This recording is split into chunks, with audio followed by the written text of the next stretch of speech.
Thank you, and hello from my side. So I'm going to start off with a really easy question. Raise your hand if you've ever been to a couples therapy. I see 2 women raising their hands. Now you can guess which one is my wife. So this is me with my daughter. So what am I? I'm a husband, I'm a father, I'm an entrepreneur. I would say I'm a comedian. My wife tells me I'm a clown. But who am I is still to find out. I'm not sure yet, but I'm on my way to find out. So the topic today, Free in Bed, is what I'm bringing in bed with me. So I'm a founder of Cocoon Ventures, a founding partner. I'm also a partner in the Build It Accelerator and the Seed Fund. I have co-founded a startup which helps to detect cancer remotely and non-invasively.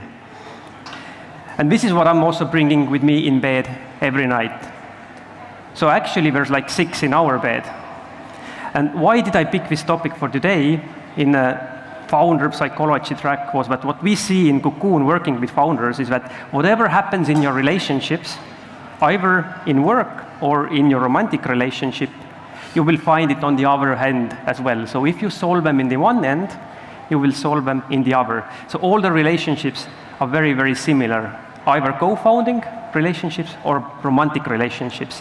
And as we know, a lot of the founders take heat from all over the places, but this picture for me has a very personal meaning.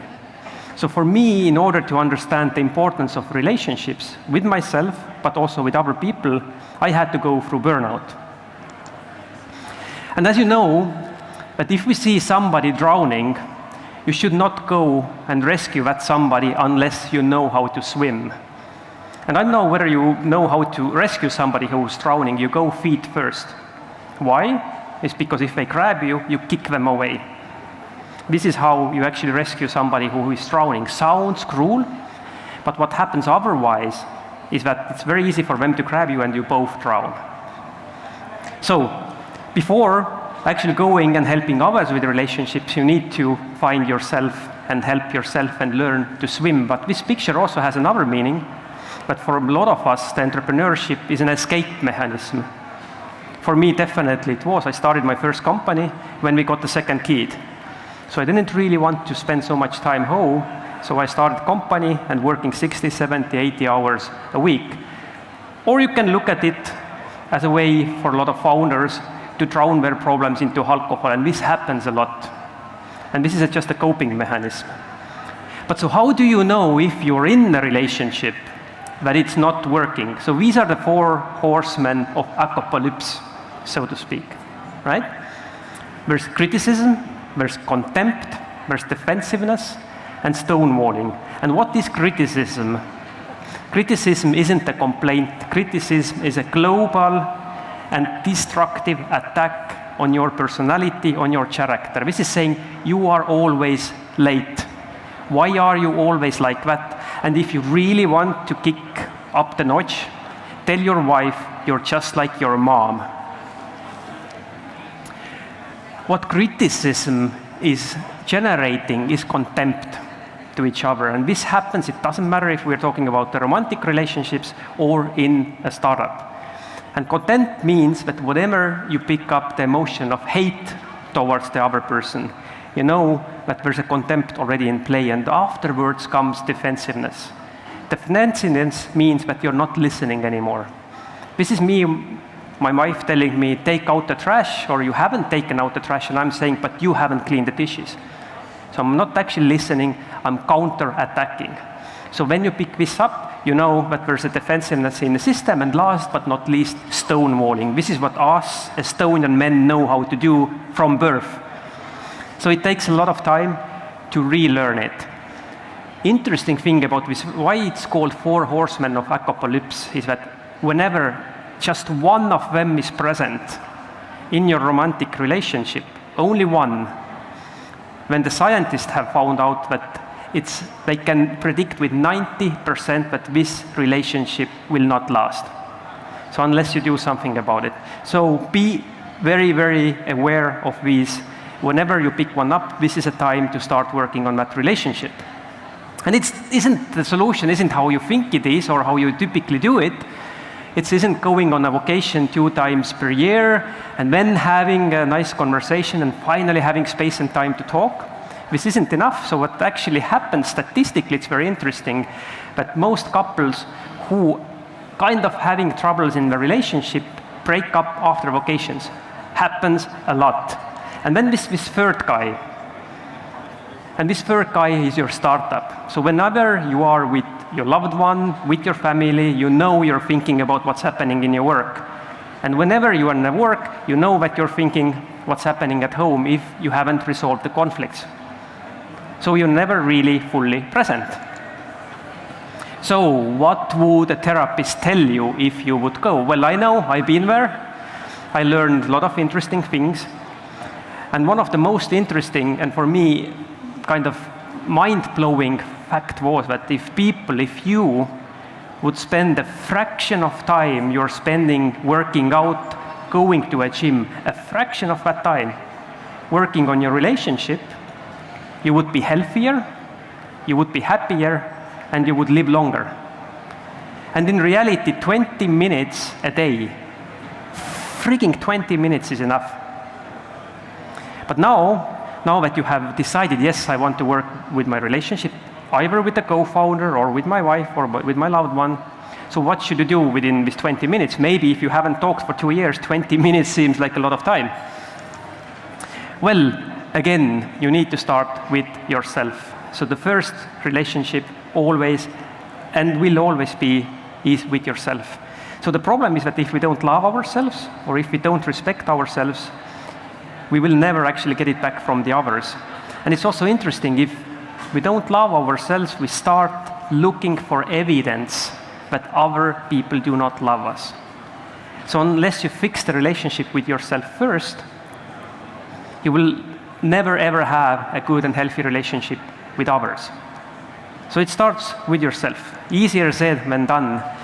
Second is the myth that in the relationship we need to fix all the problems and conflicts. This is just not true. There's 2 types of conflicts within the relationship: resolvables and unresolvable conflicts. And here I'm talking about unresolvable conflicts. And unresolvable conflict is something which is coming from our upbringing, from our heritage, from how we have lived all our life. Usually money is typically an unresolvable conflict, meaning that me and my wife, for example, could have a very different understanding of money, and you can never change that. So you shouldn't bother. What needs to happen is acceptance. I need to understand where this behavior is coming from and accept it as it is. And how you can recognize an unresolvable conflict is if you're having the same fight over and over and over and over again. It doesn't matter whether it's with your spouse or co-founder. If you see this pattern, it's very likely an unresolvable conflict. And resolving unresolvable conflicts is a very, very different way. You don't do them. This is an easy one. You should never go to bed angry. So whenever you sit or let an emotion sit for a longer time, it will get bigger. It only gets bigger over time. And this also means you should never leave a meeting room angry. Never ever. So what can you then do about it? So in your home, it's easy. You need to make up. But within your company, anger means that you need to communicate your anger. And I would actually even invite you to start the conversation on the topic you fear the most within the company. And how you can do that, let's say there's a conflict within your company, and this is called soft startup. Starting a conversation or conflict resolution softly means that first of all you take responsibility for your part in that conflict. When you communicate your feelings, when you communicate what was the behavior, and finally what you need from the other person. So this is what a soft startup looks like. Always taking part of the responsibility. And same before you go to bed, if you're angry at each other, please make sure that you don't sleep on it, because it will get worse. And this is a very simple rule. And again, if people would follow this one simple, if there's one takeaway from my speech today, take this. But always keep your criticism and positive feedback ratio 3:1, or actually 1:3. So for every negative feedback you're giving somebody, such as you're always delaying answering to your emails, please also give 3 positive feedbacks. So this is what keeps all the marriages together. And if this ratio goes apart, then marriages start to fall apart. And what you have with your co-founders is more or less a marriage, right? And also, what it takes is actually to find every day a moment to communicate genuine appreciation, like really genuine. And it doesn't matter if it's your co-founder, colleague, or a partner. Just find one way to say thank you every day. And commit. And by commitment, I mean fully commit. Most of us are not fully committed, either to our relationships or to our companies. And fully committing for me means that you're in the relationship or in the company with intention that this will work. So this is the sentence, I intend this to work. And this means for me fully commitment. You're not fully committing if you're entertaining a thought of separation. So if you're having a conflict with somebody and they think, okay, I can always separate from that person, you are not fully committed. If you're in your company or within a relationship thinking, let's take it day by day, let's say what happens in 3 months, you're not fully committed. If you're thinking about somebody else, this is an interesting topic, some other company or some other partner, you are not fully committed. So in order to really build lasting relationships and lasting companies, you need to be fully committed. And this can change over time, and this is fine, but at least at the moment where you choose to be in that relationship, the commitment should be full. And create the shared meaning. Shared meaning comes from rituals, symbols, and shared goals. And rituals can be very easy, like going to sauna every other Tuesday with your colleagues, or having a pizza night at your home, or celebrating birthdays. So rituals are something which keeps us as human beings together. Symbols, you just need to have a discussion. What do symbols mean in your context? Symbols such as sex, money, home, whatever the symbol might be, and shared goals. So I think Startup Day is an excellent example what a shared goal can do. Startup Day pulled together all the organizations in Tartu. And what we have, I think, is one of the most amazing events in the whole Baltics, if not in Europe. And this came through a shared goal. So this is what also any relationship needs, which you want to actually build to fully. And sometimes shit happens. And really, you don't have a lot other choice than to accept it.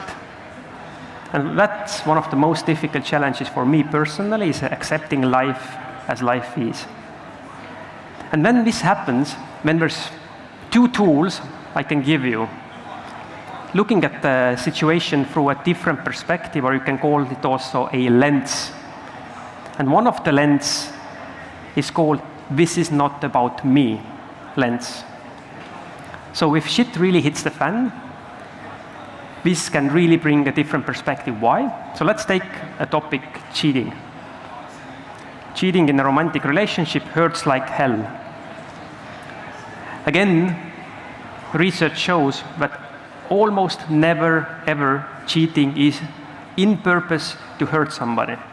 Cheating is always about the person who is actually going out there and finding another relationship or secretive relationship. It's not to hurt the other person. But we feel it. If we are the cheated one, we still feel it. And same if our co-founder walks away to start another company. This isn't about me. So this really helps in this situation. And if you're really dealing with a very difficult personality, what helps is this is just one way of being a human lens. And you don't need to be in that relationship. But the problem is that if we cannot forgive somebody for whatever they did, this is just as if drinking poison and hoping that this other person will die. So not forgiving somebody and dragging it along has a very bad effects on your health, and etc. So this is just one way of being human. Lens helps to kind of find a perspective in such situations. And finally, I think you should take any advice, including my own, with a bit or with a grain of salt. Because people are absolutely different.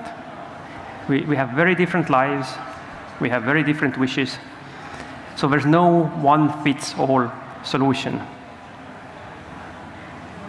Thank you. My name is Aleksander Tõnnisson. I'm here today as a Cocoon mentor.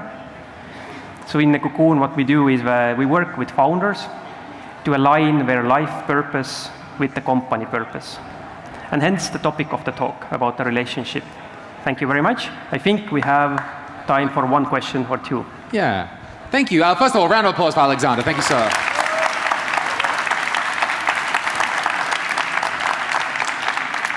I see where you go. Okay, we see the metaphor or the comparison that you're drawing between romantic relationships and the relationships and leadership in an organization. And you really took that to the very end, I think. You know, it's all that. Are there any significant examples where the two examples deviate from one another?